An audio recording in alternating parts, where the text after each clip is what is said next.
અમારી સમ્રાટ સમાચાર ચેનલ સબસ્ક્રાઇબ કરો, લાઇક કરો, કોમેન્ટ કરો અને જોતા રહો પળે પળના દરેક પ્રકારના સમાચારો.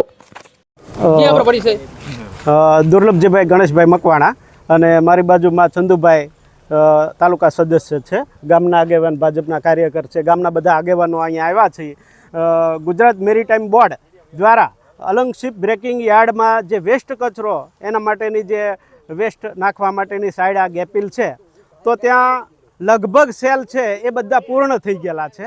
એમ છતાં પણ હવે અલંગ શિપ બ્રેકિંગ યાર્ડમાંથી અમુક શિપમાંથી જે ઝેરી પાવડર આવેલો છે અને એ પાવડર અહીંયા જે નાખેલો છે અને એ સૂક્ષ્મ રજકણો ગામ ઉપર ઉડે છે. એના કારણે ખાસ કરીને નાના બાળકો, વૃદ્ધો અને જેને શ્વાસોશ્વાસની તકલીફ હોય એ બધાની ફરિયાદ મારી પાસે આવી, એટલે મારે અહીંયા વિઝિટ કરવી પડી. તો જોયું તો અહીંયા પાવડર વેસ્ટ ઉડતો હતો, બરાબર.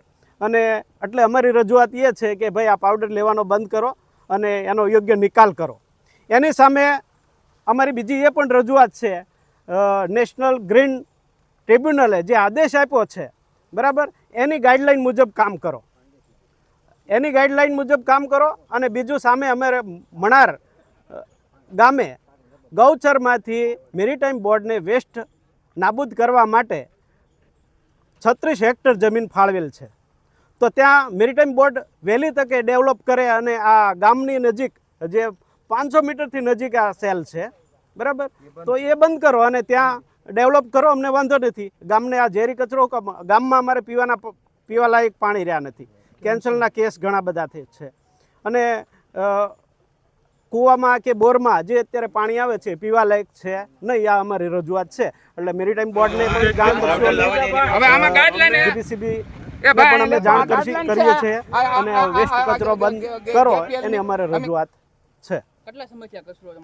આ કચરો આમ તો ખુજલી પહેલાં આવતી, જેને ગ્લાસ વુડ કહેવામાં આવે છે, એ હતી. એના ઉપર થર થઈ ગયા. અને આ જે વેસ્ટ પાવડર છે એ લગભગ 1 મહિનાથી અહીંયા આવેલો છે, બરાબર. અમે વચ્ચે આવીને બંધ કરાવ્યો, પછી 10-15 દિવસ થાય એ વેસ્ટ પાવડર આવતો નથી.